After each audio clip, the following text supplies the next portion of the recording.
Hi guys, and welcome to TechFurb. Today we're going to be doing a build video, and the build is going to be one that is a bit of a classic build now.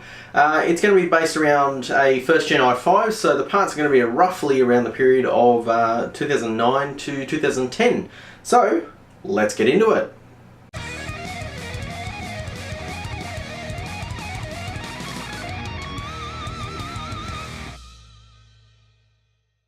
Okay, so before we jump into doing the build, I just wanted to go over what parts we're going to be using since it is such a specialised build. So we'll start off first off with, well, we're going to start with the GPU. So graphics card, you guys have seen this before. We'll just give it a quick flick around there. It is the Radeon HD5850. I'd actually used this in one of my very early videos, in which case it took out my 500 watt power supply at the time. So that GPU has killed a power supply before, and that was because of the numpty that was using it, not because of the card. So it'll be making a return here. We have a beefier power supply as a result. Speaking of which, we'll be running a 650 watt power supply this time around. It is a little bit of a generic one, but it has a bit of weight to it, so I have a bit of trust in it. So hopefully that should be enough to power the 5850. Now, next we probably want to go over RAM. So we're going with 4GB of DDR3 1333 MHz, because that was kind of the speed that people ran it around that time. 1600 MHz back then was, top tier, like the best of the best of the best. And you really only saw that on probably an X58 platform, which is not what we're building on. So that's the RAM. We'll be going with a 750GB hard drive. Roughly relevant in that time. Was it starting to get a bit smaller in that era, but it'll be appropriate for this build, and the hard drive might actually be dated from 2009, so there is that. We're also going to be running a all-in-one liquid cooler. Now these did not exist back then. These didn't come into existence until 2012, based on a very quick Google search that I did. And they weren't really a thing up until probably 2013, 2014. I started noticing them being a thing in the industry. So this is a little out of place, but I don't have a air cooler that will suit that CPU socket. So we're going to roll with the AIO, and it's probably going to be a case of very dodgily cable tying it down to get it mounted, because I don't have mounting kit for it either. More on that AIO later. Next up is probably the secret sauce that makes it all happen. We've got the motherboard with the CPU in the socket, socketed at the moment. I just didn't want to leave the pins exposed. This is a legitimate P55 board. These guys are becoming super rare these days. They're not quite as rare as a high-end Core 2 board, but they're starting to go that way. So a lot of people don't even have these anymore. They've now been ditched years ago. People moved away from this platform probably I would give it, in the last 3 years ago, I would say people would have started moving away from this platform at the latest. So that's why there's not a lot of them in stock. So I managed to come across one and got it for a good deal. So that's the story behind the board. And the CPU was much of a muchness. Just cheapest one on local Gumtree. 20 bucks, we have the CPU now. And we are good to go. Now, case we're going to be putting it in is this Thermaltake case that is from the dumpster dive, so don't know what brand it is. Has a little perspex window for the CPU socket, but that's about it. But most importantly, it has space to mount the 240mm rad directly above the CPU, so that's why I kind of went with this case. Plus it kind of looks nice, and it suits, this is what cases looked like back then, so we're trying to keep as best we can with the very late 2000s aesthetic. So without further ado, let's get into the build.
Okay guys, so the build's finished now. We've got the machine here and we need to power it on for the first time. So we've got it all plugged in. Let's see if I've wired it up correctly and it powers on.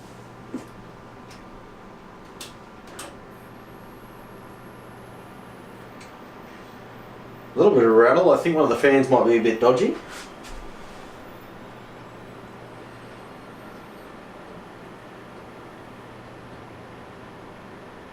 Hey, alright, so we've got a post.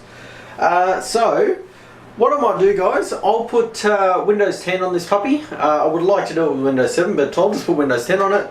And we will do some benchmarks on it, and I'll give you guys some results. Okay guys, so now we're doing the benchmarks. I finished them up on this machine here, and it gave me a bit of a shock. So, we're not going to run our normal full benchmark suite because it's an old system. Most of the tests it won't even run. As an example, I tried to launch Battlefield 1 and it refused to launch on this hardware. So I think it may be a limitation of the GPU and not the CPU. But I'll do a deeper dive into this potentially at a later date when I actually want to do a full review on this CPU. But for now, I managed to get 5 games run and Cinebench, so 6 benchmarks in total. So let's jump into the first one, which is Dirt Rally, and it was run at 1080p low, and we're probably putting the best result first. So the average frames per second at 1080p low was 76, so pretty impressive. The game is relatively easy to run. But it's still a modern title, and yeah, 76 average, minimum, a 1% low of 57 and a 0.1 of 49, so overall that game ran incredibly well, no issues there. So let's have a look at the next one. Doom! Okay, so this is kind of where it went right down. It pretty much failed this one. So on the lowest 16:9 setting, it cannot go any lower than this resolution. It was 1152 by 648 pixels. So firstly, it looked like garbage. That resolution just was pixelated mess. It was also on the lowest possible settings we could run it at, and the average was an abysmal 21 frames per second. So it didn't go so well. 1% lows of 9 and 0.1% lows of 8. And it was generally just an experience that I wouldn't do if you paid me to. So yeah, Doom is a bit of a fail on a system that is 8 years old, so a bit of a shame there, but we'll move on. Next is F1 2015. This is an interesting title because it is notoriously CPU savvy, albeit whenever I've run a test on this game, it's always at the ultra settings, so we've gone to the other end of the spectrum. Ultra low, purely because the GPU is quite old, and again, I'm not reviewing the CPU, I just wanted to do an overview of this system. And we got an average of 50 frames per second, and 0.1 and 1% lows of 38 simultaneously, so quite impressive. Again, not a super modern title, but this game is quite rough on hardware, I found it. That's why I kind of use the benchmark still. Much like Crysis 3, it's pretty brutal on, especially CPUs, it's very brutal on those. And it's good to see that even though it's on ultra low settings, still 1080p, and it's still, you know, hitting reasonable frame rates. So that's good to see. Next we had Fallout 4, running at 1080p low. Again, 1080p frames per 1080p. Lowest settings though, and we got an average of 41, a 1% low of 23, and a 0.1% low of 13. So I would say overall it ran pretty well, maybe a couple of stutters here and there, but it was an enjoyable experience. You know, if I was running an old system like this and I didn't have, you know, my Ryzen 7 sitting over there, I'd be okay with that. So that's a good result there. And last gaming benchmark was GTA 5, again 1080p lowest settings. And I'm going to say I'm not surprised that it ran well. So 66 frames per second average, 41 frames per second 1% lows, and 0.1% lows of 31. Again, felt buttery smooth, no issues, maybe a stutter here and there. I did actually see some of the textures not getting loaded in when I was driving because I always do the Franklin and Lamar mission. And that's where you're driving the cars through the city, and I noticed once I started going a bit faster, the GPU couldn't actually render the full frame in time, so it was quite funny. You'd go flying over a bridge that didn't exist, so that was quite interesting, and that's just sort of VRAM limitation in that case. So yeah, I mean, overall, not a fantastic gaming experience, but I'll take it. You know, it's old hardware. It's got 1 gig of VRAM on board, which is, even the lowest end cards these days have a minimum of 2 gig, and you kind of really need 4 gig to get a proper gaming experience, especially at 1080p or above. But, you know, we'll take that gaming performance on a system that's, by rights, should have been retired 3 years ago. So, last and certainly not least, the Cinebench R15, pure CPU benchmark, 323 points. Now, by modern CPU standards, you know, a Celeron is going to beat that these days, generally speaking. But again, the CPU is, you know, it was released in 2009, so that's not bad. That's nearly 10 years ago, and it still holds up quite well. So, overall, I guess my final thoughts on this build was fun. It was enjoyable for me. I'd not built with a first generation I series anything before. I was actually in high school, and I remember this quite vividly. I was running my Pentium dual core, which was on the Core 2 architecture, and I had it overclocked to 3.75 gigahertz. Was my first proper gaming system. And I remember all my mates who had, you know, a bit more coin than me, were a bit better off. They got, you know, the latest and greatest i5s, i7s when they came out, and I used to just water over these systems. These were the, you know, these were the pinnacle of performance back when I was, you know, in high school. So it's nice to, after all these years, have actually played with one of these. It's not really fair to it that I'm not playing it in its, you know, back in its day it was crushing Windows 7.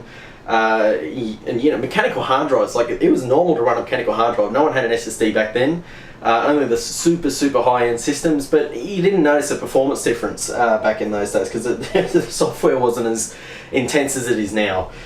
So yeah, I mean, overall I wouldn't recommend that you go out and build this system with your hard-earned cash, considering how expensive they are.